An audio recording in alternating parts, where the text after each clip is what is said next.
Good afternoon. Good afternoon, Jamaica, those of you listening on Bridge 99.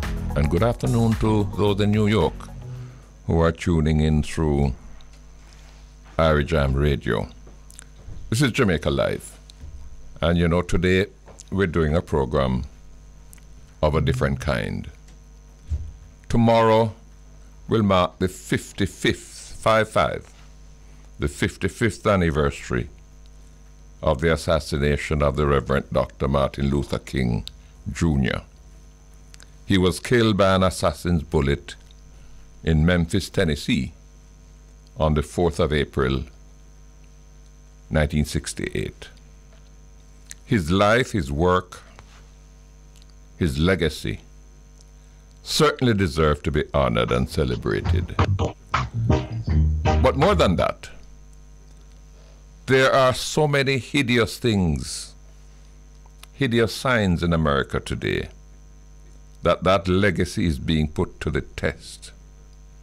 So much of what he accomplished and the sacrifices that he made, including his own martyrdom, are being undermined. Racism, which had never really been eliminated in America, only suppressed, only became unfashionable, is on the loose again, with in-your-face boldness, defiance, and contempt. Today we want to recall, in his own words, the life's work of Martin Luther King, because the ills against which he struggled and the goals for which he toiled appear to be as relevant and as urgent in America today as it was then. The audio quality of some of his speeches, which we are going to bring to you, may vary because some of them were recorded more than 60 years ago. But Martin Luther King always spoke with such distinct pronunciation that you will still be able to hear what he had to say. We begin with an interview he did with the BBC in 1961 when he was just 32 years old. An interview conducted by the BBC in which he speaks about his childhood years and the influences that molded his life.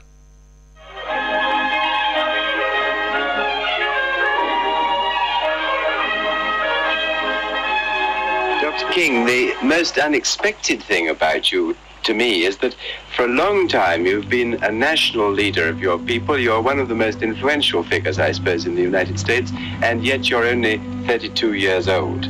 Now, did you have any special training for this kind of leadership when you were a boy? No, I really didn't. I had no idea that I would be catapulted into a position of leadership in the civil rights struggle in the United States.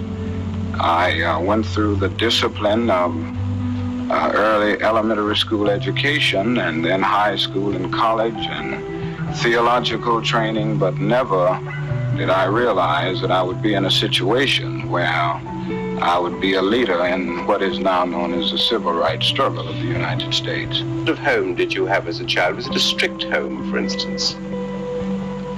Well, I guess it was a relatively strict coming up in a minister's home. I faced the discipline that you would face and a very fervent religious background. However, I don't think it was over strict to the point that I developed any personality conflicts as a result of my early childhood, but it was strict enough, and I think it was strict enough for me to develop certain disciplinary principles as I came up.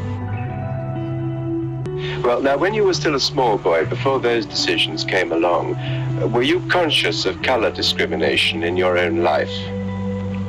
Yes, I became conscious of color discrimination at a relatively early age. I think the first time was when I was about 6 years old. I had some friends who lived, well, they didn't live in front of us, but their parents had a store, 2 white boys, and they were my inseparable playmates for the early years of my life. And I remember when I was about 6, something started happening. When I went over to play with them, they always made excuses. They could not play, they were busy. And finally I went to my mother with this problem, and she tried to explain to me in the best way she could explain to a child 6 years old. And this was really the first time that I became aware of the racial differences, or rather the racial problem. She made it clear to me that this system had a long history, dating back to the time of slavery. She tried to explain the meaning of the system of segregation. But the thing I would always remember is that in the midst of her explanation, she always said to me, you must never feel that you are less than anybody else. You must always feel that you are somebody, and you must feel that you are as good as anybody else. And of course this came up with me in spite of the fact that I still confronted the system of segregation every day. Was that a violent conflict in your life? If you really believed your mother and yet the system around you suggested that this wasn't true, it must have set up some sort of strain. Yes, I think so. As I look back over those early days, I did have something of an inattention. On the one hand, my mother taught me that I should feel a sense of somebodyness. On the other hand, I had to go out and face a system which stared me in the face every day saying, you are less than, you are not equal to. So this was a real tension within. Now, out of your own personal experience, the only example you've given me so far is one family where the mother didn't too much care to have you play with her children. What were you really prevented from doing as a child that a white child might have done? Well, in my days in Atlanta as a child, there was a pretty strict system of segregation.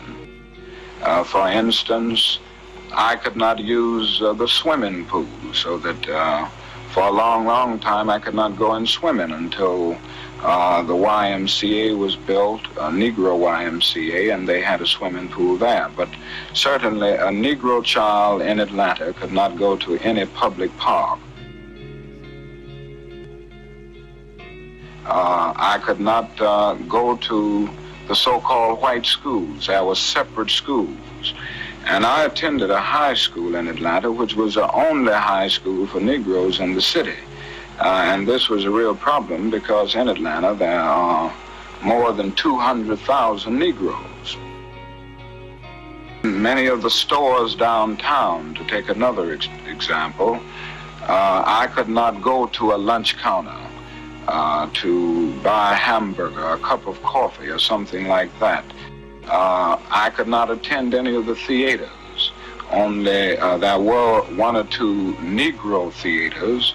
They were very small, but they did not get the main pictures. If they got them, they were 2 years late or 3 years late. That by and large, there was a very strict system of segregation, and there was nothing called racial integration at that time in Atlanta. But the thing I would always remember is that in the midst of her explanation, she always said to me, you must never feel that you are less than anybody else. You must always feel that you are somebody, and you must feel that you are as good as anybody else. In 1962, Dr. King was invited to speak at a ceremony in New York to commemorate the 100th anniversary of the Proclamation of Emancipation from Slavery. In that speech, he laid out in graphic depiction the plight of the black people in America 100 years after they were supposed to have been set free. The unresolved race question is a pathological infection in our social and political anatomy, which has sickened us throughout our history and is still today a largely untreated disease. How has our social health been injured by this condition? The legacy is the impairment of the lives of nearly 20 million of our citizens. Based solely on their color, they have been condemned to a sub-existence, never sharing the fruits of progress equally. The average income of Negroes is approximately $3,300 per family annually, against $5,800 for white citizens. This differential tells only part of the story, however. The more terrible aspect is found in the inner structure and quality of the Negro community. It is a community artificially but effectively separated from the dominant culture of our society. It has a pathetically small, grotesquely distorted middle class. There are virtually no Negro bankers, no industrialists, few commercial enterprises worthy of the name of businesses. The overwhelming majority of Negroes are domestics, laborers, and always the largest segment of the unemployed. If employment entails heavy work, if the wages are miserable, if the filth is revolting, the job belongs to the Negro. And every Negro knows these truths, and his personality is corroded by a sense of inferiority generated by this degraded status. Negroes north and south still live in segregation, housed in slums, eat in segregation, pray in segregation, and die in segregation. The life experience of the Negro in integration remains an exception even in the North. The imposition of inferiority externally and internally are the slave chains of today. What the Emancipation Proclamation prescribed in a legal and formal sense has never been eliminated in human terms.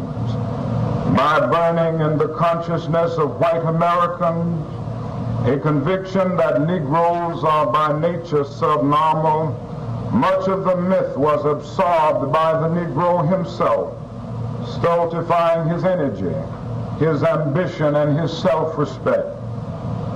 The proclamation of inferiority has contended with the proclamation of emancipation, negating its liberating force.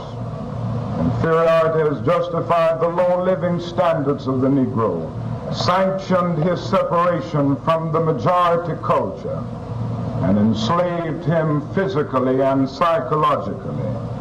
Inferiority as a fetter is more subtle and sophisticated than iron chains. It is invisible, and its victim helps to fashion his own bonds. Inequality before the law is so pervasive in the life of the Negro that its detailing is impossible. We boast that ours is a government of laws, but every Negro knows 1,000 examples in which law and government do not protect him. In the past 3 weeks, 3 Christian churches have been burned in a single community in Georgia. If a government building were bombed in Washington, the perpetrators would be apprehended immediately. But if violence affects a Negro church, all of the agencies of government cannot find or convict the arsonists. This is the essential texture of freedom and equality for the Negro 100 years after the Emancipation Proclamation and 186 years after the Declaration of Independence. Let me pause for a moment to link with Beauregard in New York. Bo, how are you doing? Good afternoon, Mr. Golden. How you do?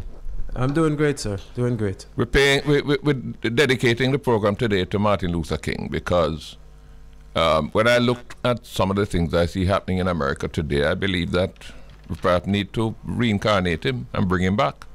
So true, so true. I have to ask myself, you know, where are the people who were supposed to fill these slots after Dr. King? Yes. And a lot of leaders who, you know, actually gave their lives and sacrificed their livelihood for just to, you know, so that a lot of us can live much better, which we aren't doing today, you know, the way we should. But, Yes. you know, we give thanks for their efforts. Well, what we're trying to do today is to let him tell the story in his own words, because that is far better than I could do if I was trying to describe all of the work and the sacrifices that he made. So true, so true. So we're going to continue. Good to hear you, Bo. You too, sir. Now, in 1965, speaking in Los Angeles, Dr. King placed the issue of racism in a philosophical context. And he did this to mash down the lie that was widely propagated at the time, that the black people were born to be inferior to the white people, and that they may just as well abandon this idea of equality. Listen to him. There was a time, strangely enough, that people tried to justify this idea on the basis of the Bible and religion. It's unfortunate that people will misuse the Bible and religion to justify their prejudices. But this has so often happened, and so there was a time when it was argued from even pulpits over the nation that the Negro was inferior by nature because of Noah's curse upon the children of Ham. The Apostle Paul's dictum became a watchword, servants, be obedient to your master. And one brother had read the logic, probably, of the great philosopher Aristotle. You know, Aristotle did a great deal to bring into being what we now know as formal logic in philosophy. And in formal logic, you have a big word known as the syllogism. And the syllogism has a major premise, a minor premise, and a conclusion. And this brother decided to put his argument of the inferiority of the Negro in the framework of an Aristotelian syllogism. He came out with his major premise, all men are made in the image of God. Then came his minor premise, God, as everybody knows, is not a Negro, therefore the Negro is not a man. This was the kind of reasoning that he came up with. And this existed for a long time. And I think by and large people have gotten away from these biblical and religious arguments. Of course, not all together, because I read just the other day that one of our white brothers down in Mississippi said that God was a charter member of the White Citizens Council. But on the whole, I think we've gotten away from this. Now the arguments are placed on cultural and subtle sociological grounds. The Negro is not culturally ready for integration, they argue. And then they go on to say the Negro, if you integrate the schools and other areas of life, the Negro will pull the white race back a generation. And then comes the other argument, the Negro is a criminal, you see. He has the highest crime rate in any city. And the arguments go on ad infinitum. The individuals who project these arguments never go on to say if there are lagging standards in the Negro community, and there certainly are, they lag because of segregation and discrimination. Criminal responses are environmental and not racial. Economic deprivation, social isolation, poverty, and ignorance breed crime, whatever the racial group may be. And it is a torturous logic to use the tragic results of segregation as an argument for the continuation of it. It is necessary to go back to the causal root.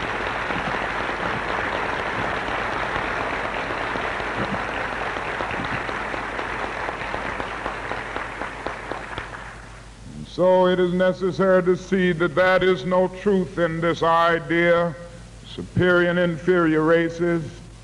We have too many individual examples to refute it. We have within the Negro community and the community of minority groups all over this country examples to reveal that human nature cannot be cataloged. There are many individuals who have walked through the long night of oppression, and yet they've risen up to plunge against cloud-filled nights of affliction new and blazing stars of inspiration. So from an old slave cabin of Virginia's hills, Booker T. Washington rose up to be one of America's great leaders. He lit a torch in Alabama and darkness fled. From the red hills of Gordon County, Georgia, in the arms of a mother who could neither read nor write, Roland Hayes emerged as one of the great singers of the world and carried his melodious voice into the palaces and mansions of kings and queens. From crippling, poverty-stricken circumstances of Philadelphia, Pennsylvania, Marian Anderson rose up to be the world's greatest contralto, so that Toscanini could say that a voice like this comes only once in a century, and Sibelius of Finland could cry out, "My roof is too low for such a voice." From crippling slavery-surrounded circumstances, George Washington Carver rose up to carve for himself an imperishable niche in the annals of science. There was a star in the diplomatic sky. Then came Ralph Bunche, the grandson of a slave preacher, and reached up and grabbed it and allowed it to shine in his life with all of its radiant beauty. These are just a few examples of individuals who've come to justify the conviction of the poet. Fleecy locks and black complexion cannot forfeit nature's claim. Skin may differ, but affection dwells in black and white the same. Were I so tall as to reach the pole, or to grasp the ocean at a span, I must be measured by my soul. The mind is the standard of the man, and so we are challenged.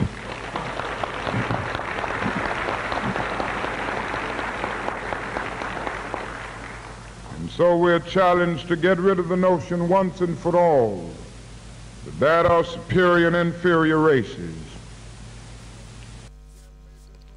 Reverend Dr. Martin Luther King. One of the significant features of many of his utterances was the importance he attached to sustaining hope and sustaining commitment to the civil rights struggle. He knew that with all the oppression, the segregation, the injustice, and the brutality that black people suffered, especially in places like Alabama, Mississippi, Georgia, Louisiana, he knew that there was always the danger that people would become frustrated and fearful and just resign themselves to being second and third class citizens. And he knew that he had to keep hope alive. Listen to him in a portion of his sermon at the Ebenezer Baptist Church in Atlanta in 1962. A major controversy among leaders in the civil rights struggle was how that struggle was to be waged. A strong black power movement had emerged. This was back in the 1960s.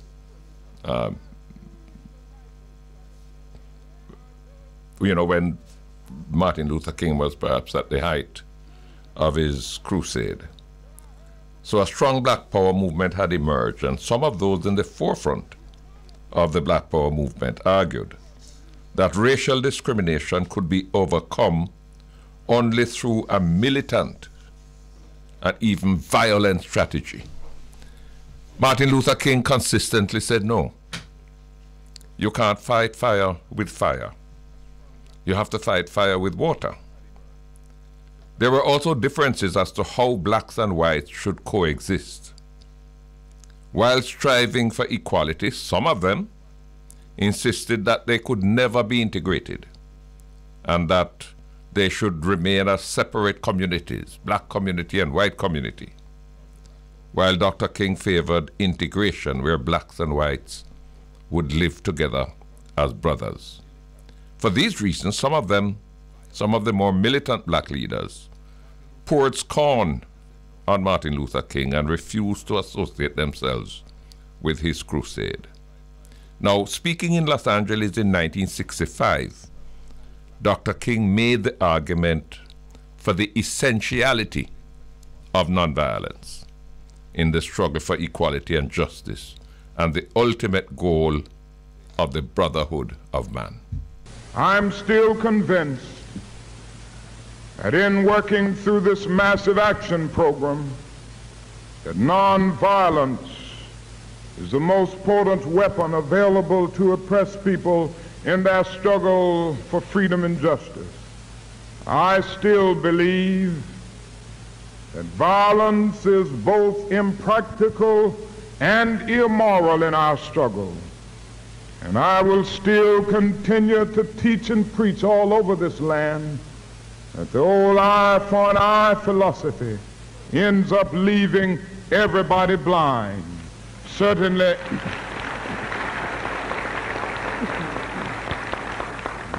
we must work passionately and unrelentingly for first-class citizenship. We can't let up. But I'm more convinced than ever before that we must not use second-class methods to gain it. And I believe if the Negro succumbs to the temptation of using violence in his struggle, unborn generations will be the recipients of a long and desolate night of bitterness, and our chief legacy to the future will be an endless reign of meaningless chaos. But thank God that is another way, a way as old as the insights of Jesus of Nazareth, and as modern as the techniques of Mohandas K. Gandhi. And I believe by mobilizing ourselves into mass nonviolent action, we can rise from dark yesterdays into bright tomorrows. We'll return to Dr. Martin Luther King after this short break. Welcome back. It's Jamaica Live on Brick 99 here in Jamaica, on Irie Jam in New York. We're dedicating the program today to the life and work and legacy of Reverend Dr. Martin Luther King Jr. Tomorrow, as I said before, it will be 55 years since he was murdered in Memphis, Tennessee. And before we took the break, we played one of his speeches where he spoke to the importance of the civil rights struggle being waged in a non-violent way.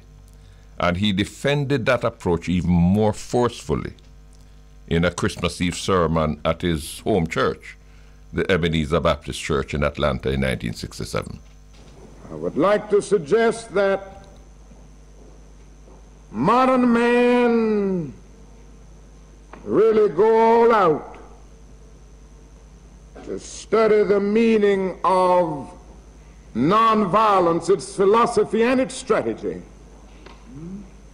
We have experimented with the meaning of nonviolence in our struggle for racial justice in the United States. One of the great philosophical debates of history has been over the whole question of means and ends.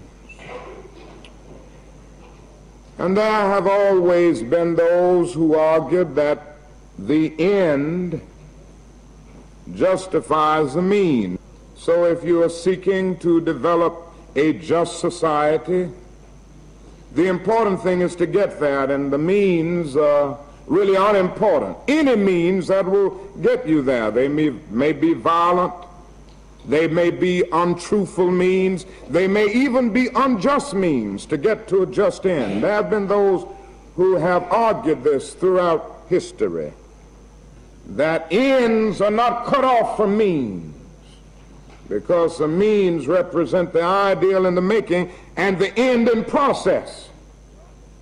And ultimately, you can't reach good ends through evil means, because the means represent the seed and the end represents the tree. We must pursue peaceful ends through peaceful means. All of this is saying that in the final analysis, means and ends must cohere, because the end is pre-existent in the means. And ultimately, destructive means cannot bring about constructive ends. And this is what Jesus meant when he said, love your enemies. And I'm happy that he didn't say like your enemies, because there are some people that I find it pretty difficult to like. Like is an affectionate emotion, and I can't like anybody bombing my home. I can't like anybody who would exploit me. I can't like anybody who would trample over me with injustices. I can't like them. I can't like anybody who threatens to kill me day in and day out. But Jesus reminds us that love is greater than like. Yes, sir. Love is understanding, creative, redemptive goodwill for all men.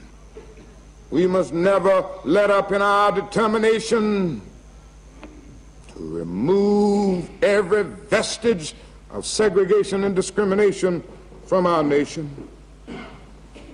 But we shall not in the process relinquish our privilege to love.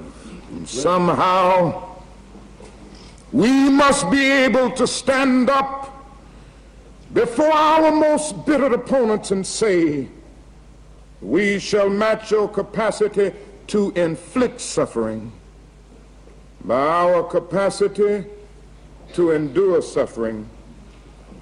We will meet your physical force with soul force. Do to us what you will, and we will still love you. We cannot in all good conscience obey your unjust laws and abide by the unjust system, because non-cooperation with evil is as much a moral obligation as is cooperation with good. And so throw us in jail, and we will still love you. Bomb our homes and threaten our children, and as difficult as it is, we will still love you. Send your hooded perpetrators of violence into our communities at the midnight hour and drag us out on some wayside road and leave us half dead as you beat us, and we will still love you. But be ye assured that we will wear you down by our capacity to suffer. And one day we will win our freedom. We will not only win freedom for ourselves, Yes. we will so appeal to your heart and conscience that we will win you in the process. Dr. King's commitment to nonviolence as a strategy was inspired by that of Mahatma Gandhi in the struggle for independence for India.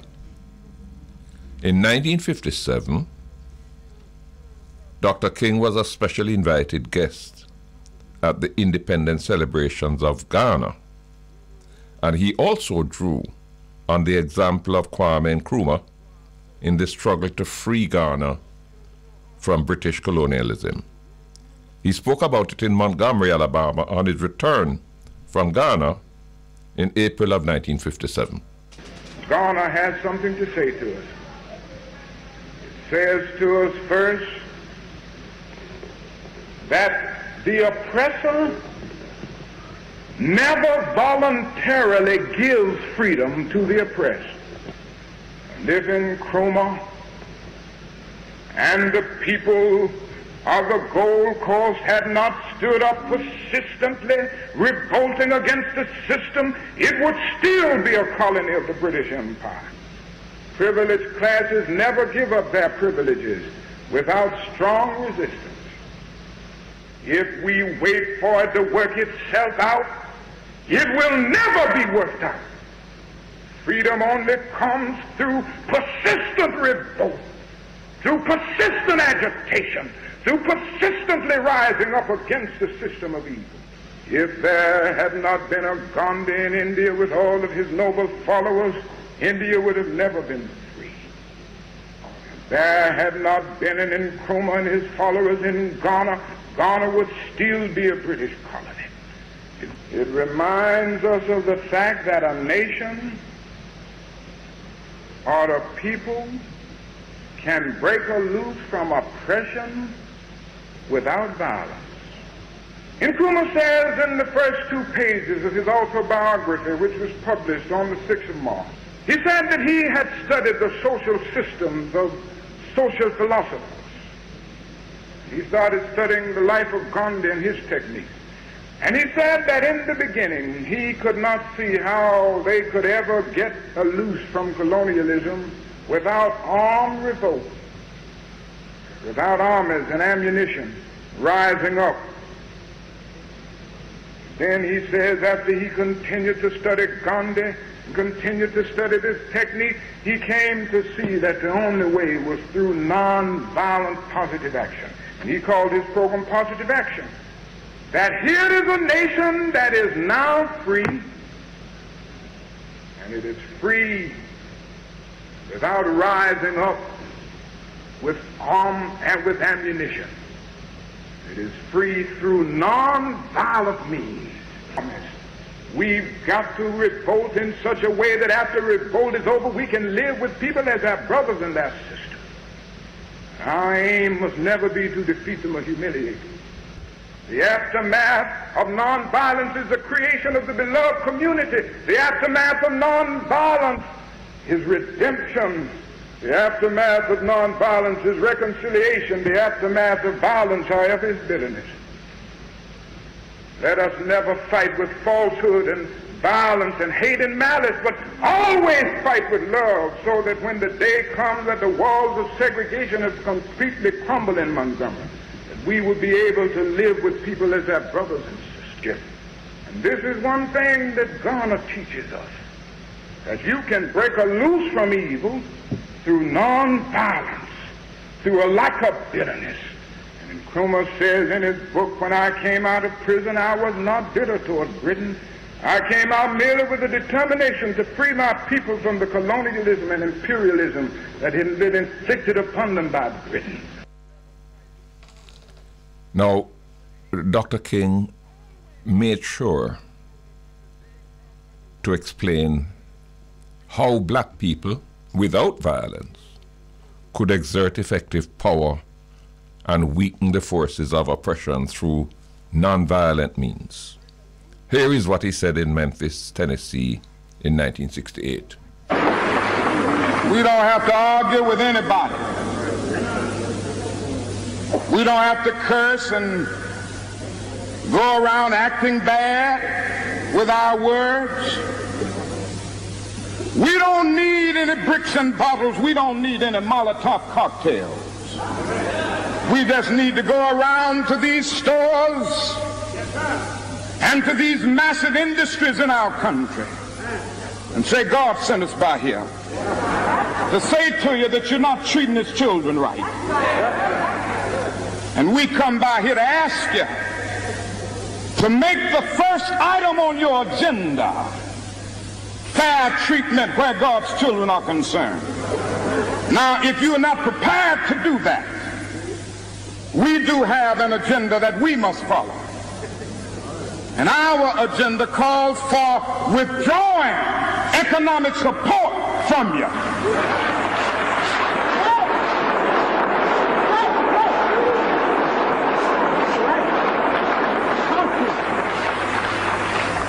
And so as a result of this, we're asking you tonight to go out and tell your neighbors not to buy Coca-Cola in Memphis.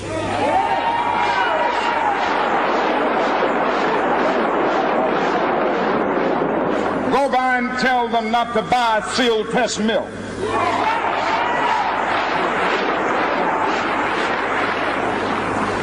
Tell them not to buy what is other bread, Wonder Bread.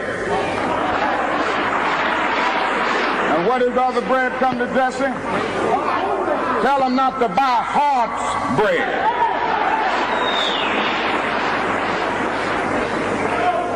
As Jesse Jackson has said, up to now, only the garbage men have been feeling pain. Now we must kind of redistribute the pain.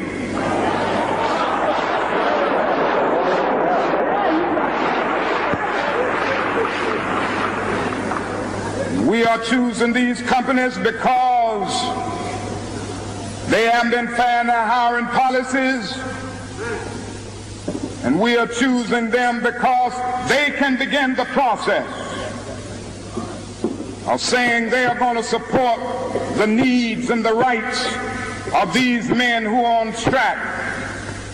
And then they can move on downtown and tell Mayor Loeb to do what is right.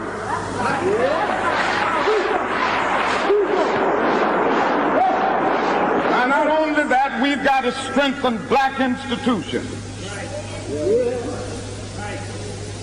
I call upon you to take your money out of the banks downtown and deposit your money in Tri-State Bank.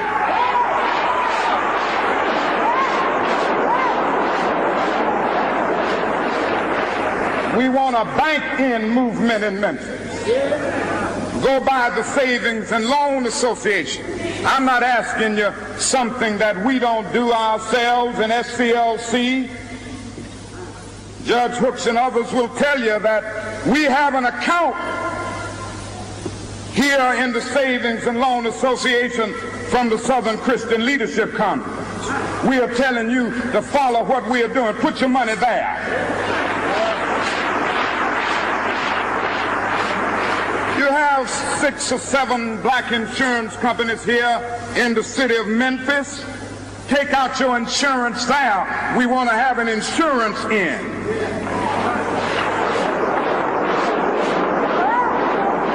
Now, these are some practical things that we can do. We begin the process of building a greater economic base. And at the same time, we are putting pressure where it really hurts. And I ask you to follow through here. Today we're bringing you some excerpts of some of the more prominent speeches that Dr. Martin Luther King delivered. Now, he had some strong words to say about the role and the attitude of the Christian church in as far as the struggle for civil rights was concerned. Listen to him preaching at the Ebenezer Baptist Church, that is his home church. Listen to him addressing that issue in 1962. That's more than 60 years ago. Oh, my friends of Mount Zion, I come to you this morning having to honestly admit that the church has often left men and women disappointed at the greatest hour of need, the hour that they needed bread most. I stood in Westminster Abbey not long ago in London, that great cathedral of the Church of England. And I had a marvelous experience on the one hand, an enrapturing experience. One cannot help but be moved by the beauty of the architecture with all of its Gothic outpourings. And on the other hand, I had a sad experience, because I had to remember that there was a day when they can honestly say that the sun never sets on the British Empire.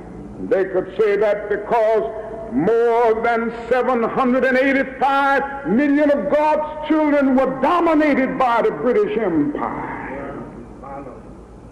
And the Church of England never took a significant stand against colonialism. And I stood there in Westminster Abbey over the tombs of kings and queens that had been buried there. And I said to myself, the church can die as a result of the judgment of God, as a result of refusing to stand up against evil. And so often, the church has left men and women disappointed at midnight. And there are men who stand up in the pulpit and preach every Sunday. I'm speaking now of white preachers. And yet they can look at racial injustice and never open their mouths against it. In one of the earlier clips that we played, Dr. King said that the black man's personality had been corroded by a sense of inferiority generated by his degraded status. He said that much of the myth that the white man is superior to the black man had been absorbed and internalized by black people themselves, and that this had stultified their energy, their ambitions, and their self-respect. So often, Dr. King had to scold them. He had to shape them up. He had to urge them to take pride in themselves and believe in their own self-worth and dignity. Nobody could do this for them. They had to do it for themselves, he insisted. As Bob Marley said, none but ourselves can free our minds. You know, I get depressed here in Jamaica when I see so many of our young people using all kinds of bleaching agents on their skin because they don't like the color of their skin. They're ashamed of being black. Now, Dr. King spoke to that issue. Listen to him speaking in Cleveland, Ohio in 1967. We are able to say to ourselves now that we do count. And I want to say to everybody under the sound of my voice this afternoon that you are somebody. Don't let anybody make you feel that you are nobody. You are somebody, you have dignity, you have worth. Don't be ashamed of yourself, and don't be ashamed of your heritage. Don't be ashamed of your color. Don't be ashamed of your hair. I am black and beautiful, and not ashamed to say it. And I come here tonight and plead with you. Believe in yourself and believe that you're somebody. As I said to a group last night, nobody else can do this for us. No document can do this for us. No Lincolnian Emancipation Proclamation can do this for us. No Kennysonian or Johnsonian Civil Rights Bill can do this for us. If the Negro is to be free, he must move down into the inner resources of his own soul and sign with a pen and ink of self-assertive manhood his own Emancipation Proclamation.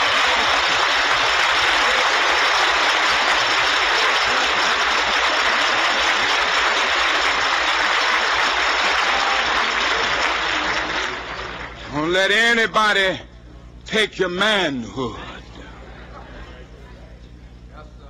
Be proud of our heritage. As somebody said earlier tonight, we don't have anything to be ashamed of. Somebody told a lie one day. They couched it in language. They made everything black, ugly, and evil. Look in your dictionary and see the synonyms of the word black. There's always something degrading and low and sinister. Look at the word white. It's always something pure, high, and clean.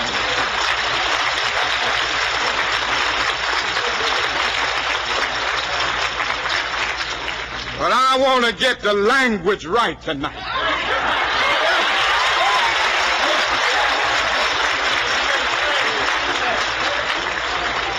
I want to get the language so right that everybody here will cry out, yes, I'm black, I'm proud of it, I'm black and beautiful.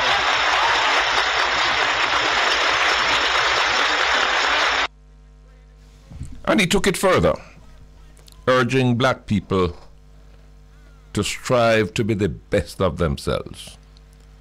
This is he speaking in Chicago, Illinois, in 1967. What I'm saying to you this morning, my friend, even if it falls your lot to be a street sweeper, go on out and sweep streets like Michelangelo painted pictures. Sweep streets like Handel and Beethoven composed music. Sweep streets like Shakespeare wrote poetry. Sweep streets so well that all the hosts of heaven and earth will have to pause and say, here lived a great street sweeper who swept his job well. If you can't be a pine on the top of the hill, be a scrub in the valley, but be the best little scrub on the side of the rill. Be a bush if you can't be a tree. If you can't be a highway, just be a trail. If you can't be the sun, be a star. It isn't by size that you win or you fail. Be the best of whatever you are. Today, we're bringing you excerpts of some of the speeches that were made by Reverend Dr. Martin Luther King. Commemorating perhaps is not the right word, but marking 55 years tomorrow since he was so brutally murdered in Memphis, Tennessee. And what we're trying to do is to bring you those speeches that lay out, explain, depict in such oratorial excellence his mission, his purpose, his crusade, his aims, his goals, his hopes, and his accomplishments, what he was able to do before he was assassinated at the age of 38 years old. And perhaps we have to just take a pause as well to say goodbye to New York, because they're going to be leaving us in a few minutes. Beauregard. Yes, Mr. Golden. Well, I wish you could stay with me, but I know how things go. Yes, I do understand, sir, but of course, for the hour that we were here, wonderful, wonderful program. Yeah, thank you so very much. You're welcome, sir. We take a break. Welcome back. It's Jamaica Live. We are on Bridge 99, and the program today is focusing on the life, the work, the mission, the legacy of Reverend Dr. Martin Luther King, tomorrow being 55 years since his assassination in Memphis, Tennessee. And you know, of course, this tribute could not be complete without recalling Dr. King's famous "I Have a Dream" speech when hundreds of thousands assembled at the Lincoln Memorial in August of 1963. 50 years ago, a great American in whose symbolic shadow we stand today signed the Emancipation Proclamation. This momentous decree came as a great beacon light of hope to millions of Negro slaves who had been seared in the flames of withering injustice. It came as a joyous daybreak to end the long night of their captivity. But 100 years later, the Negro still is not free. 100 years later, the life of the Negro is still sadly crippled by the manacles of segregation and the chains of discrimination. 100 years later, the Negro lives on a lonely island of poverty in the midst of a vast ocean of material prosperity. 100 years later, the Negro is still languished in the corners of American society and finds himself in exile in his own land. And so we've come here today to dramatize a shameful condition. In a sense, we've come to our nation's capital to cash a check. when the architects of our republic wrote the magnificent words of the Constitution and the Declaration of Independence, they were signing a promissory note to which every American was to fall heir. This note was a promise that all men, yes, black men as well as white men, would be guaranteed the unalienable rights of life, liberty, and the pursuit of happiness. It is obvious today that America has defaulted on this promissory note. Instead of honoring this sacred obligation, America has given the Negro people a bad check, a check which has come back marked insufficient funds. But we refuse to believe that the Bank of Justice is bankrupt. We refuse to believe that there are insufficient funds in the great vaults of opportunity of this nation. And so we've come to cash this check, a check that will give us upon demand the riches of freedom and the security of justice. We have also come to this hallowed spot to remind America of the fierce urgency of now.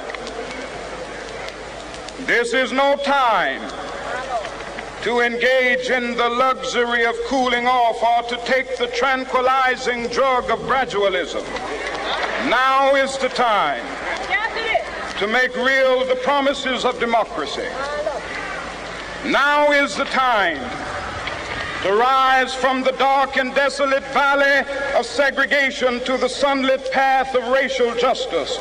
Now is the time to lift our nation from the quicksands of racial injustice to the solid rock of brotherhood. Now is the time to make justice a reality for all of God's children.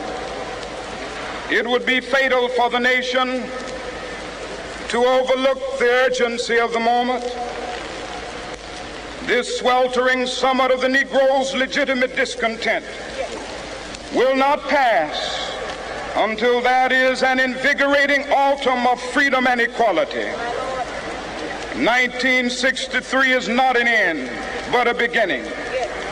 Those who hope that the Negro needed to blow off steam and will now be content will have a rude awakening if the nation returns to business as usual. There will be neither rest nor tranquility in America until the Negro has granted his citizenship rights. The whirlwinds of revolt will continue to shake the foundations of our nation until the bright day of justice emerges. But that is something that I must say to my people who stand on the warm threshold which leads into the palace of justice. In the process of gaining our rightful place, we must not be guilty of wrongful deeds.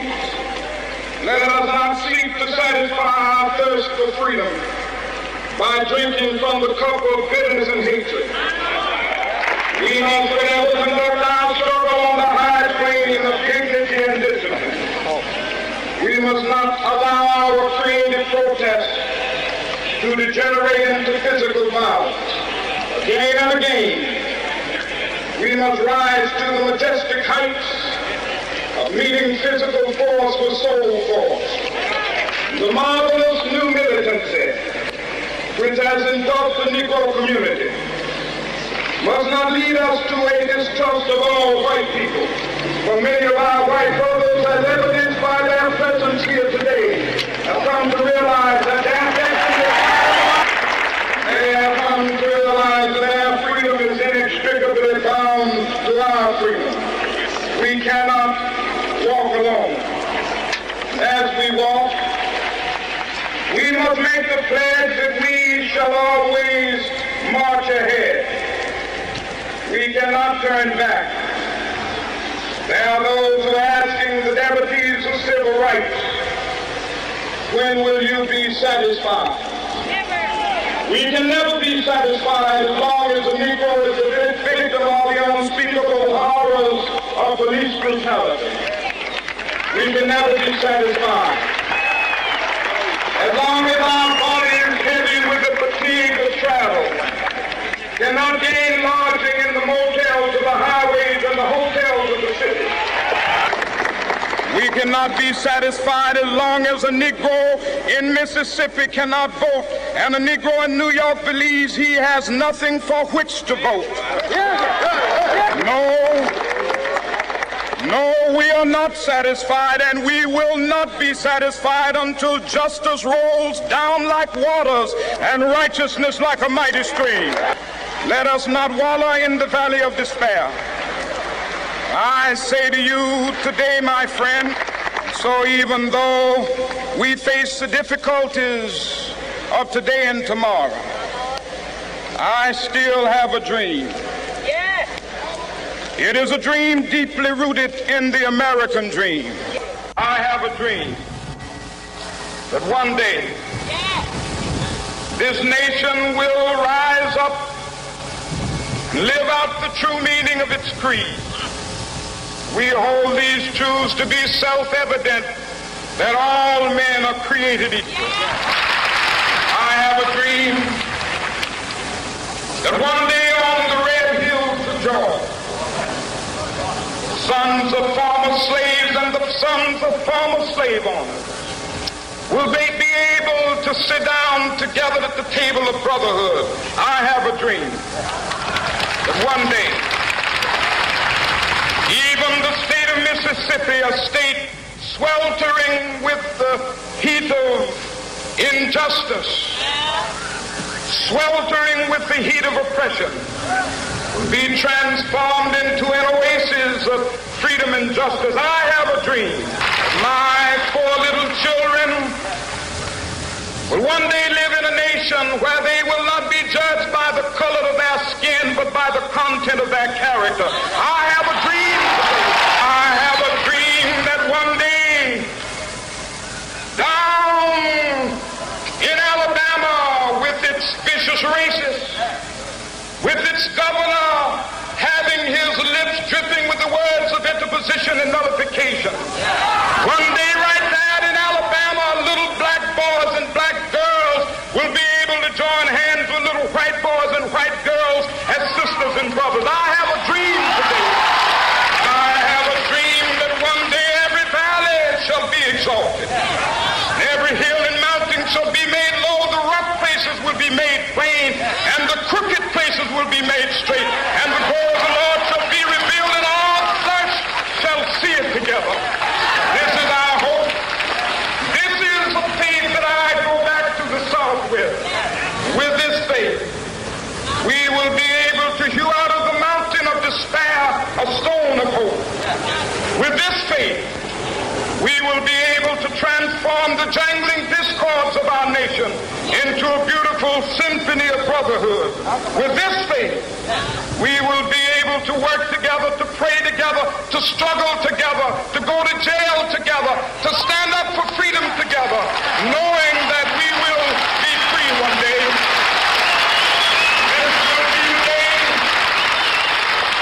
This will be the day with all of God's children be able to sing with new meaning, my country tears of thee. Sweet land of liberty of thee I sing.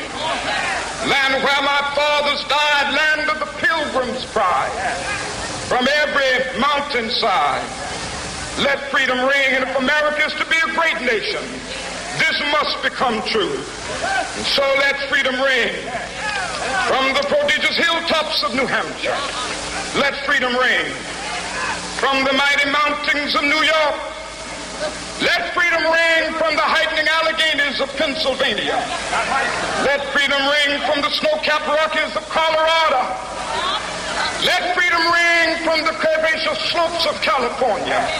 But not only that, let freedom ring from Stone Mountain of Georgia. Let freedom ring from Lookout Mountain of Tennessee. Let freedom ring from every hill and molehill of Mississippi, from every mountainside. Let freedom ring in Windy Capital.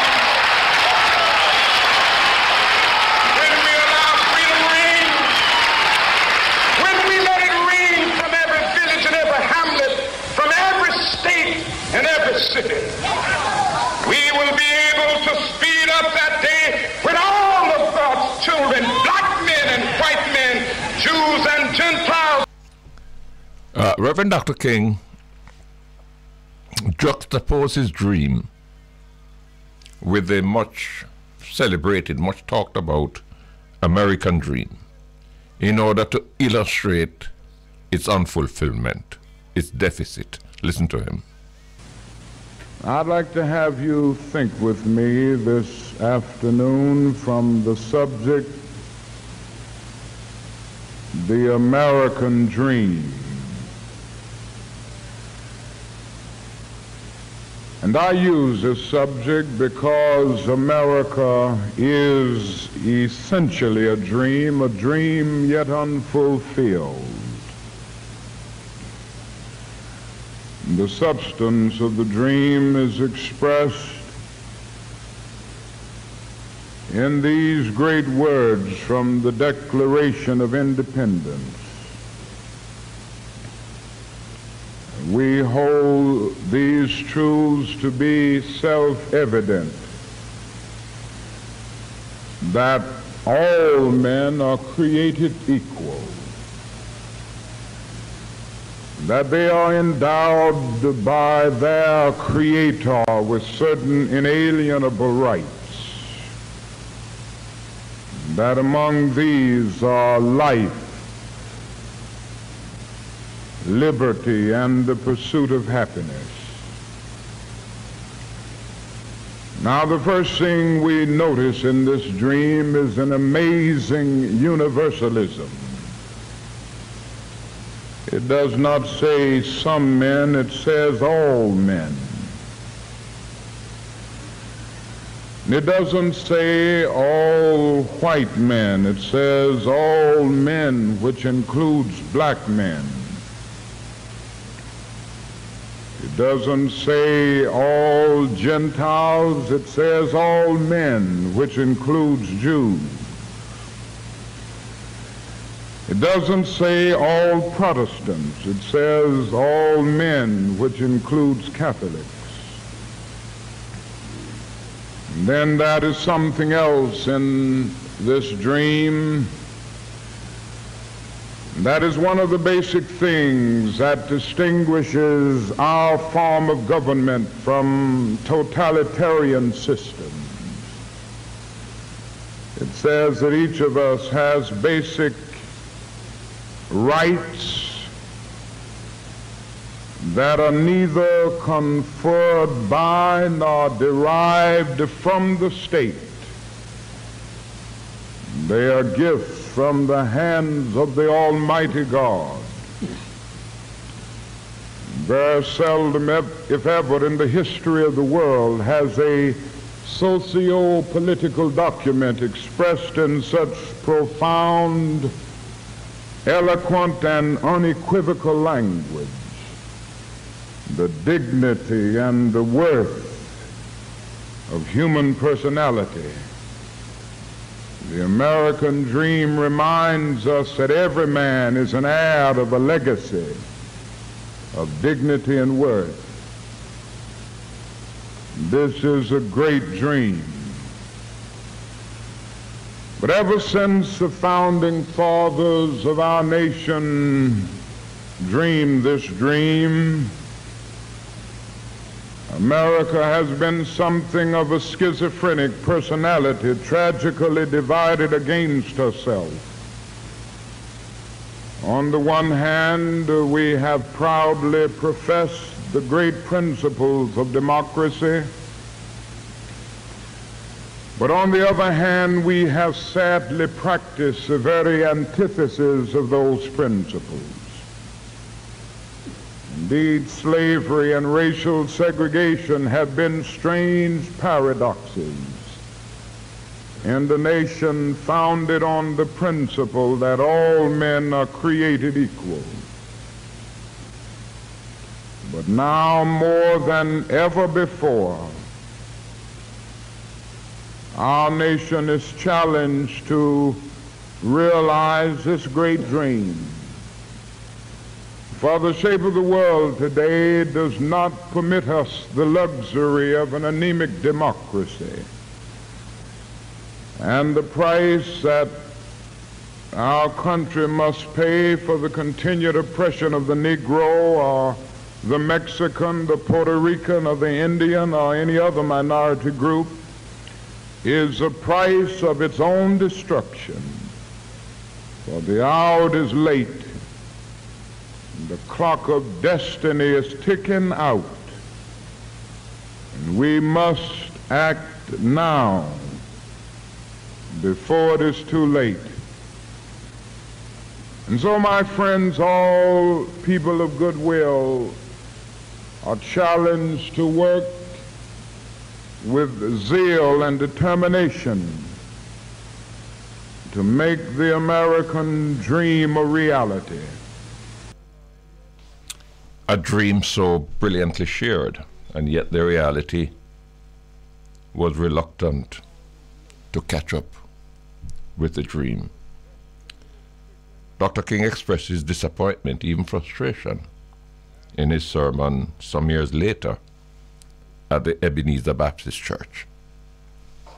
In 1963, on a sweltering August afternoon, we stood in Washington, D.C. I tried to talk to the nation about a dream that I'd had. And I must confess to you today that not long after talking about that dream, I started seeing it turn into a nightmare. I remember the first time I saw that dream turned into a nightmare just a few weeks after I had talked about it. It was when 4 beautiful, unoffending, innocent Negro girls were murdered in a church in Birmingham, Alabama. I watched that dream turn into a nightmare as I moved through the ghettos of the nation and saw my black brothers and sisters perishing on a lonely island of poverty in the midst of a vast ocean of material prosperity, and saw the nation really doing nothing to grapple with the Negro's problem of poverty. I saw that dream turn into a nightmare as I watched my black brothers and sisters in the midst of anger and understandable outrage, in the midst of their hurt, in the midst of that disappointment, turn to misguided riots to try to solve that problem. But he was determined to keep that dream alive. I am personally the victim of deferred dreams, of blasted hopes. But in spite of that, I'm saying I still have a dream. Because you know you can't give up in life. If you lose hope somehow, you lose that vitality that keeps life moving. You lose that courage to be, that quality that helps you to go on in spite of. And so today I still have a dream. Men will rise up and come to see that they are made to live together as brothers. I still have a dream this morning that one day every Negro in this country, every colored person in the world will be judged on the basis of the content of his character rather than the color of his skin. And every man will respect the dignity and worth of human personality. I still have a dream today that one day the idle industries of Appalachia will be revitalized. And empty stomachs of Mississippi will be filled. And brotherhood will be more than a few words at the end of a prayer, but the first order of business on every legislative agenda. I still have a dream today that one day justice will roll down like waters and righteousness like a mighty stream. I still have a dream today that in all of our state houses and city halls. Men will be elected to go there who will do justly and love mercy and walk humbly with their God. I still have a dream today that one day the lamb and the lion will lie down together, and every man will sit under his own vine and fig tree, and none shall be afraid. I still have a dream today that one day every valley shall be exalted, and every mountain and hill will be made low. The rough places will be made plain, and the crooked places straight, and the glory of the Lord shall be revealed, and all flesh shall see it together. I still have a dream, and with this faith we will be able to adjourn the councils of despair and bring new light into the dark chambers of pessimism. With this faith, we will be able to speed up the day when there will be peace on earth and goodwill toward men. It will be a glorious day. The morning stars will sing together, and the sons of God will shout for joy. Dr. King pushed back against the despondency tendency, the uncertainty, the impatience. And he did that in the speech that he delivered at the end of the march. Remember that march from Selma to Montgomery in Alabama in 1965. How long, he asked. Not long, he said. I know you're asking today, how long will it take? Somebody's asking, how long will prejudice blind the visions of men? I come to say to you this afternoon, however difficult the moment, however frustrating the hour, it will not be long, because truth crushed to earth will rise again. How long? Not long. Because no lie can live forever. How long? Not long. Because you shall reap what you sow. How long? Not long. Truth forever on the scaffold, wrong forever on the throne. Yes, that scaffold sways the future. Behind the dim unknown standeth God within the shadow, keeping watch above his own. How long? Not long. Because the arc of the moral universe is long, but it bends toward justice. How long? Not long. Because mine eyes have seen the glory of the coming of the Lord. We in Jamaica, you know, we achieved adult suffrage in 1944 when every man and woman secured the right to vote. But that wasn't so in America.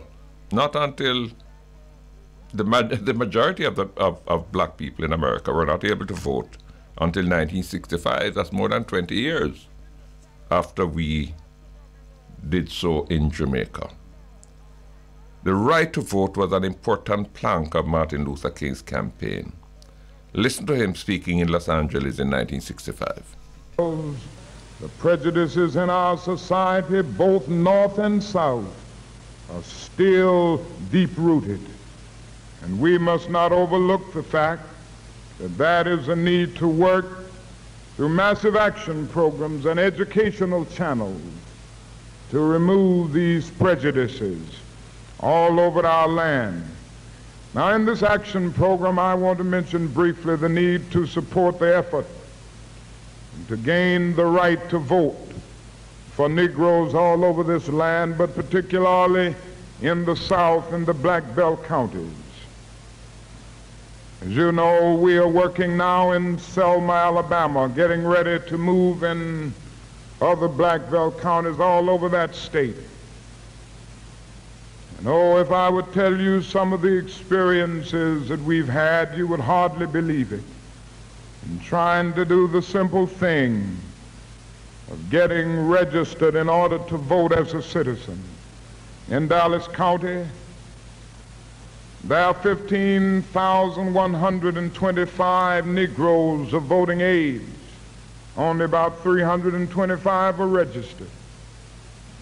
There are 14,000 white persons of voting age.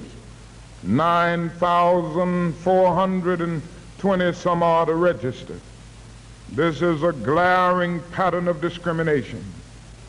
When a white person goes down to register, he's automatically registered. When a Negro goes to register, he confronts complex literacy tests with questions that a PhD in any field or a person with a law degree from the best law schools of our nation couldn't answer, to the even more difficult question of how many bubbles do you find in a bar of soap, and they tell me they ask questions like that occasionally. And this is tragic indeed. I was going over the examination that is given to Negroes in Selma just a few days ago, and I say to you very honestly that I don't believe Chief Justice Warren could pass that test. It is just that absurd, and it is just that complex, that complicated.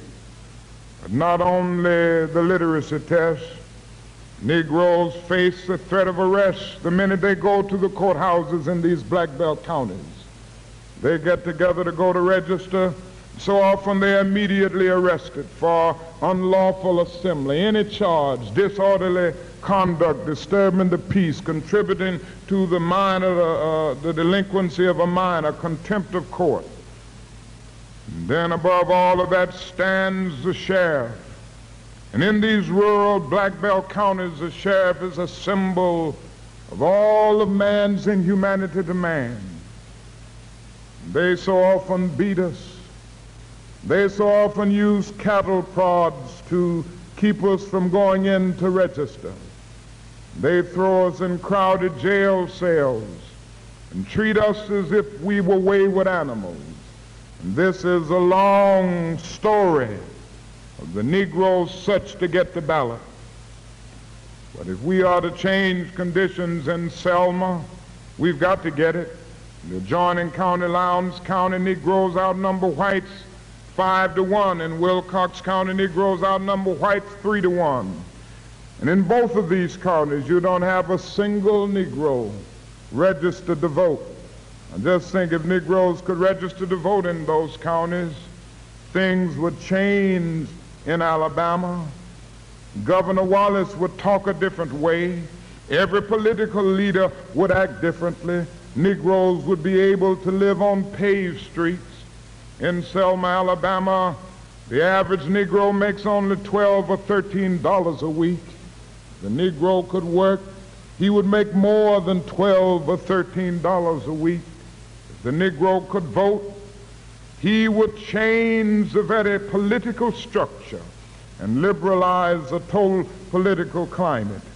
And so there is need for new legislation to grapple with this problem in Alabama, in Mississippi, in Louisiana, and other states. We're going to continue our tribute to Reverend Dr. Martin Luther King after this short break.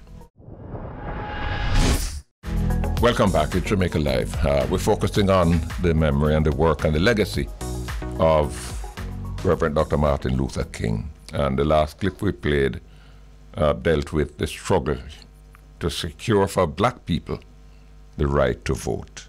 Now, even after that part of the struggle was won with the passing of the Voting Rights Act in 1965, the struggle faced another problem.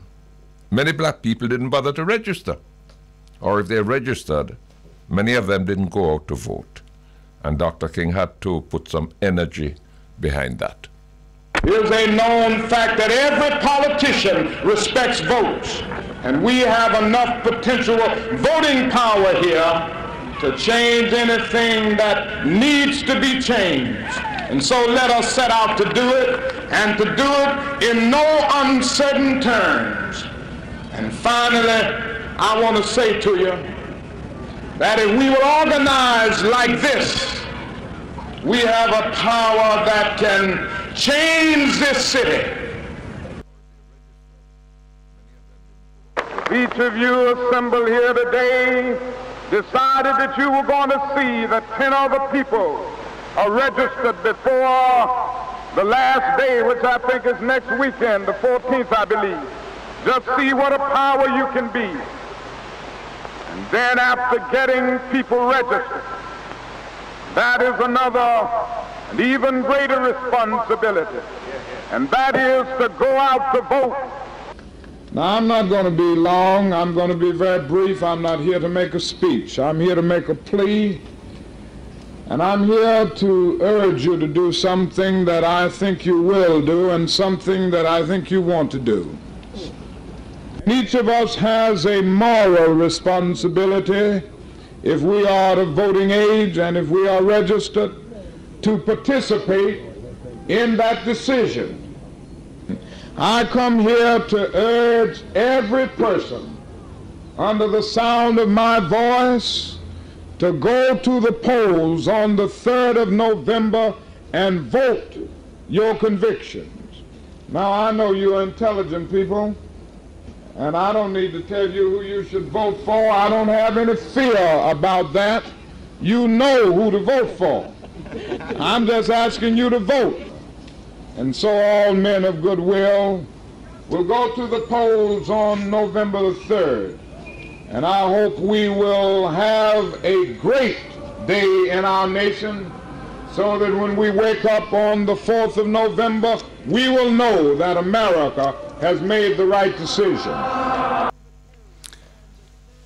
4 days before he died, Dr. King delivered the sermon at the Washington National Cathedral, that's in Washington, D.C. In that sermon, he brought together in one delivery all the elements of the cause for which he stood, the struggle that he had waged, and the hopes that abided with him throughout his campaign. Listen to excerpts of that sermon.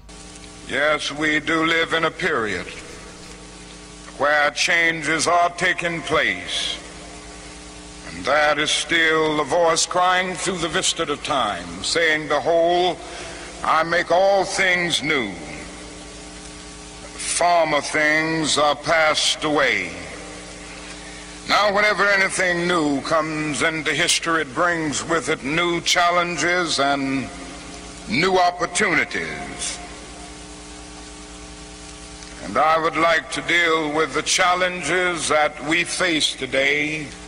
First, we are challenged to develop a world perspective.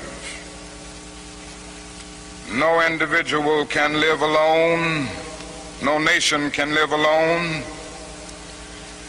And anyone who feels that he can live alone is sleeping through a revolution.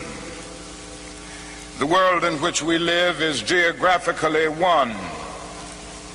The challenge that we face today is to make it one in terms of brotherhood. Now, it's true that the geographical oneness of this age has come to be to a large extent through modern man's scientific ingenuity. Modern man, through his scientific genius, has been able to dwarf distance and place time in chains. And our jet planes have compressed into minutes distances that once took weeks and even months.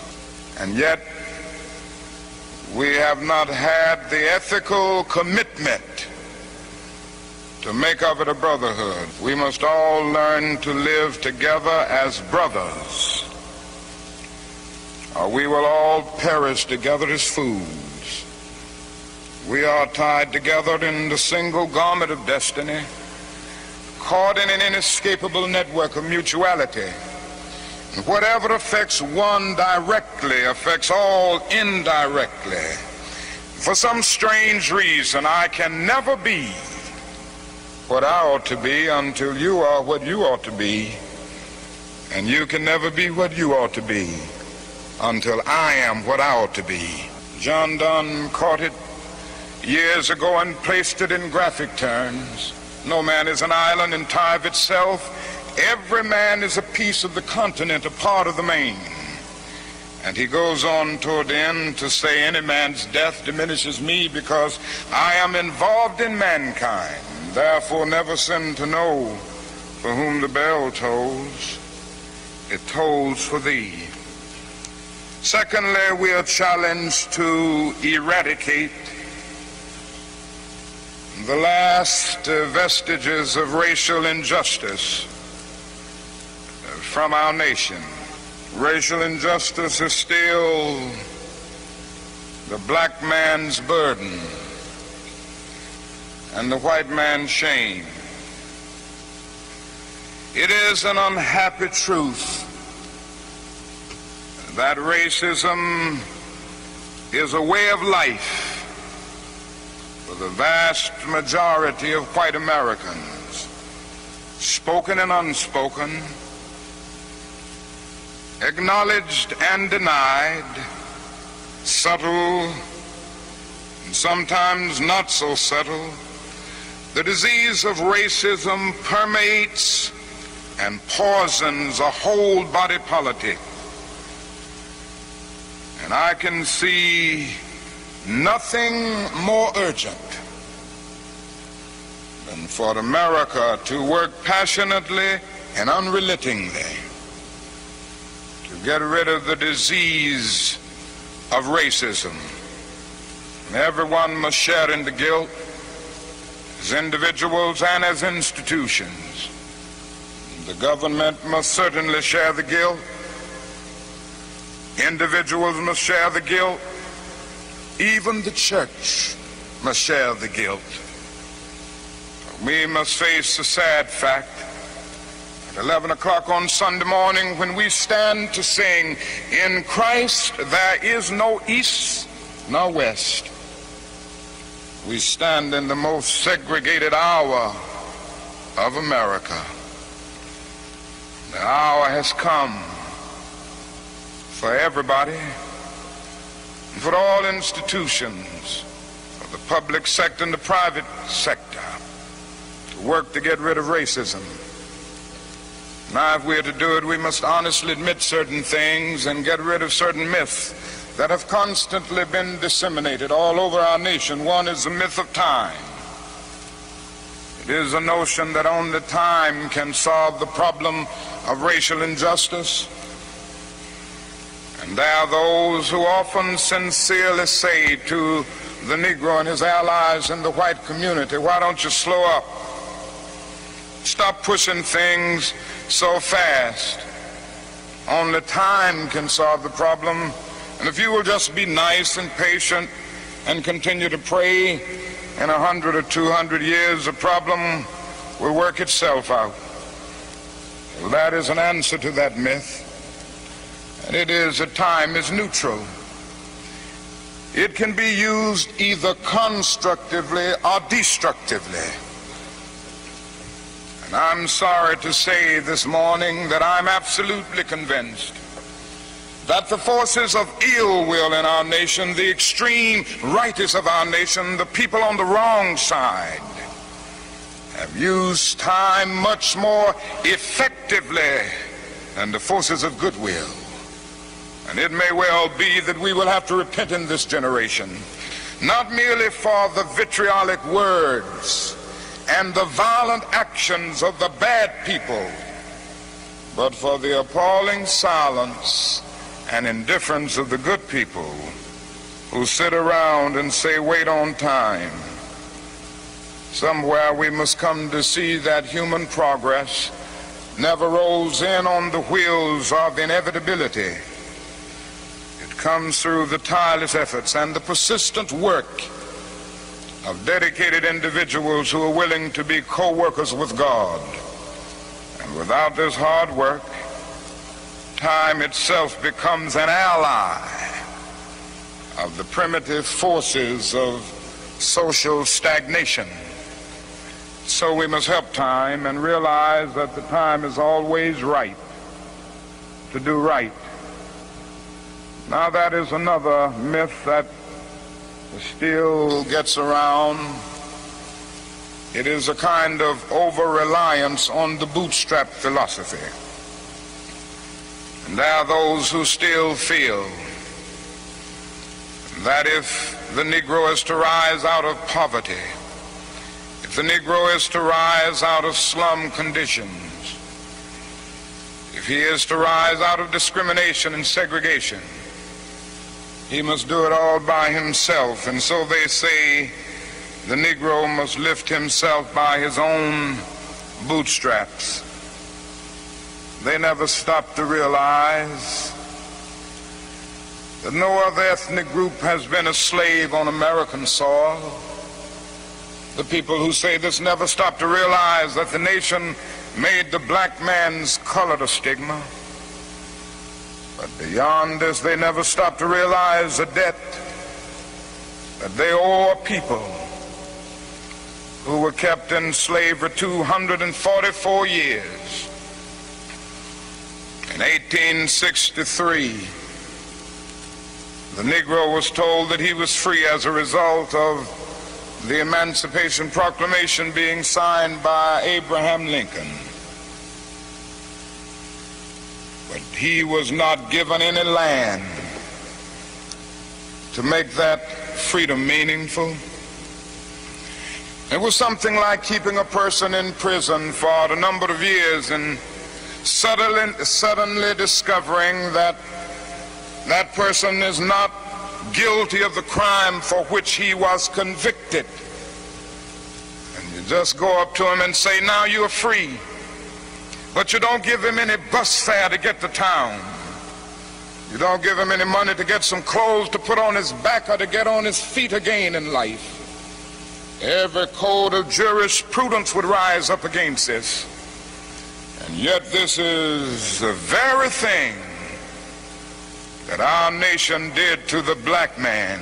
It simply said you're free, and it left him there penniless, illiterate, not knowing what to do. And the irony of it all is that at the same time that the nation failed to do anything for the black man, through an act of Congress, it was giving away millions of acres of land in the West and the Midwest, which meant that it was willing to undergird its white peasants from Europe with an economic floor. But not only did it give the land, it built land-grant colleges to teach them how to farm. Not only that, it provided county agents to further their expertise in farming. Not only that, as the years unfolded, it provided low interest rates so that they could mechanize their farms. And to this day, thousands of these very persons are receiving millions of dollars in federal subsidies every year not to farm. And these are so often the very people who tell Negroes that they must lift themselves by their own bootstraps. It's all right to tell a man to lift himself by his own bootstraps, but it is a cruel jest to say to a bootless man that he ought to lift himself by his own bootstraps. We must come to see that the roots of racism are very deep in our country. And that is another thing closely related to racism that I would like to mention as another challenge. We are challenged to rid our nation and the world of poverty. There's nothing new about poverty. What is new is that we now have the techniques and the resources to get rid of poverty. But the real question is whether we have the will. America has not met its obligations and its responsibilities to the poor. One day we will have to stand before the God of history, and we will talk in terms of things we've done. Yes, we will be able to say we build gargantuan bridges to span the seas. We build gigantic buildings to kiss the sky. Yes, we made our submarines to penetrate oceanic depths. We brought into being many other things with our scientific and technological power. And it seems that I can hear the God of history saying, that was not enough. But I was hungry, and ye fed me not. I was naked, and ye clothed me not. I was devoid of a decent sanitary house to live in, and ye provided no shelter for me, and consequently you cannot enter the kingdom of greatness. If ye do it unto the least of these, my brethren, ye do it unto me. That's the question facing America today. Let me close by saying that we have difficult days ahead in the struggle for justice and peace. But I will not yield to a politic of despair. I'm going to maintain hope. I say to you that our goal is freedom. And I believe we're going to get there.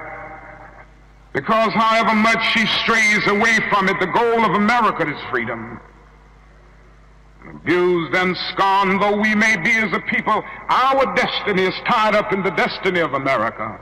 Before the Pilgrim Fathers landed at Plymouth, we were here. Before Jefferson etched across the pages of history the majestic words of the Declaration of Independence, we were here. Before the beautiful words of the Star-Spangled Banner were written, we were here. For more than 2 centuries, our forebears labored here without wages. They made cotton king, and they built the homes of their masters in the midst of the most humiliating and oppressive conditions. And yet out of a bottomless vitality, they continue to grow and develop. If the inexpressible cruelties of slavery couldn't stop us, the opposition that we now face will surely fail. We're going to win our freedom because both the sacred heritage of our nation and the eternal will of the Almighty God are embodied in our echoing demands. And so however dark it is, however deep the angry feelings are and the violent explosions are, I can still sing, "We shall overcome." In April of 1968, Reverend Dr. Martin Luther King traveled to Memphis in Tennessee.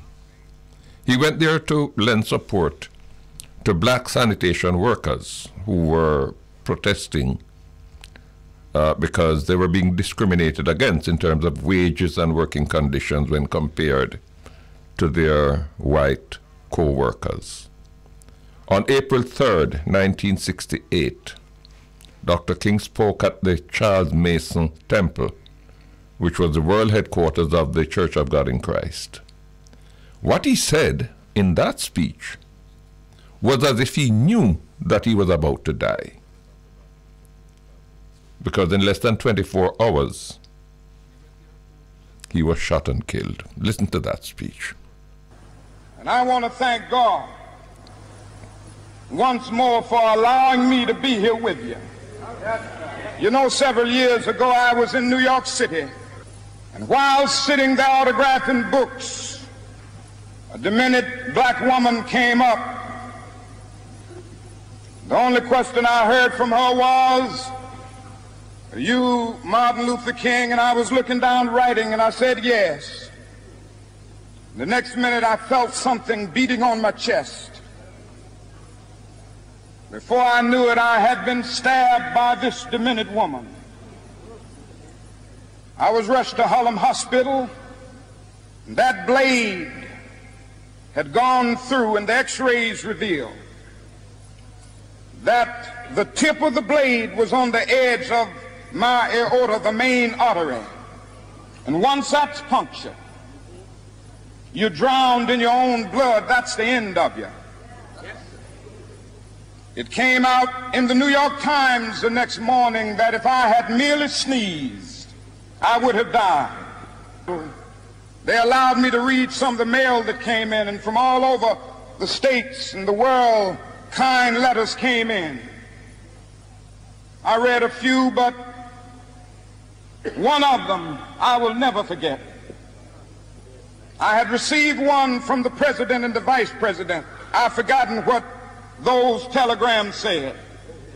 I'd received a visit and a letter from the governor of New York, but I've forgotten what that letter said. Yes. But there was another letter that came from a little girl, a young girl, who was a student at the White Plains High School. It said simply, "Dear Dr. King, I am a 9th grade student at the White Plains High School." She said, "While it should not matter, I would like to mention that I'm a white girl. And I read that if you had sneezed, you would have died.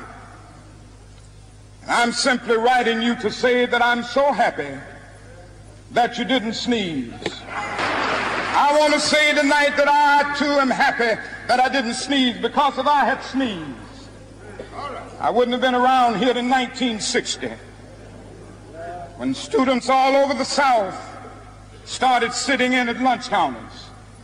And I knew that as they were sitting in, they were really standing up for the best in the American dream, and taking the whole nation back to those great wells of democracy which were dug deep by the founding fathers in the Declaration of Independence and the Constitution. If I had sneezed, I wouldn't have been around here in 1961, when we decided to take a ride for freedom and ended segregation in interstate travel. If I had sneezed, I wouldn't have been around here in 1962. The Negroes in Albany, Georgia, decided to straighten their backs up. And whenever men and women straighten their backs up, they are going somewhere, because a man can't ride your back unless it is bent. If I had sneezed,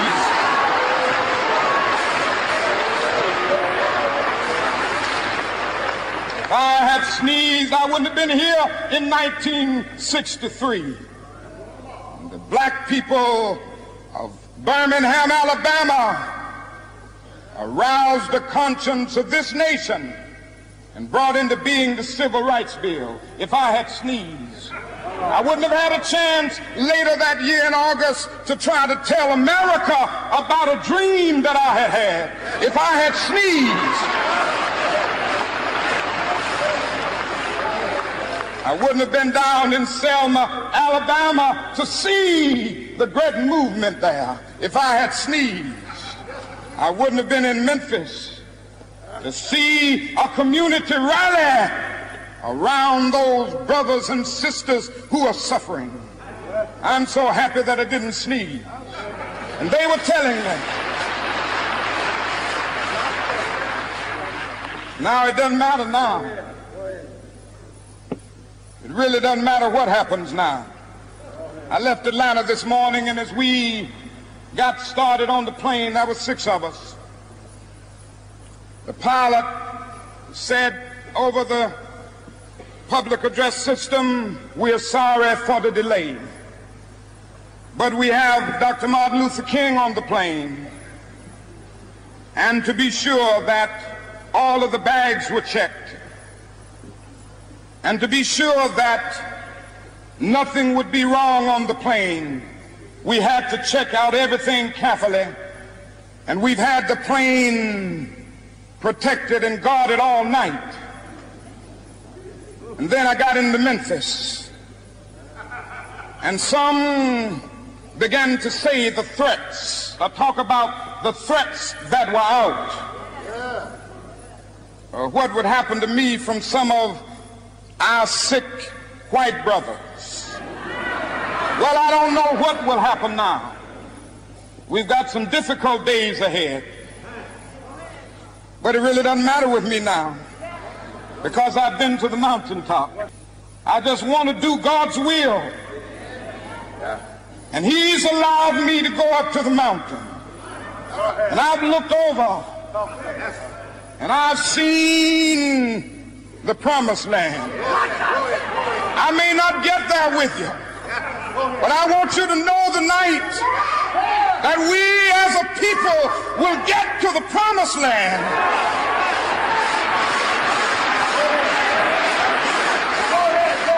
So I'm happy tonight. I'm not worried about anything. I'm not fearing any man. Mine eyes have seen the glory of the coming of the Lord.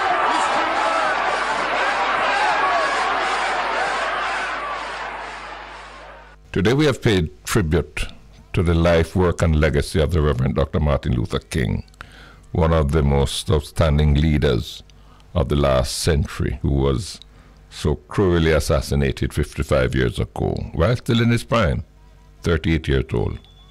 We thank God for him, and we close out the program with the anthem of the civil rights movement that he so courageously led and sung by the choir of his alma mater, the Morehouse College in Atlanta, Georgia. We shall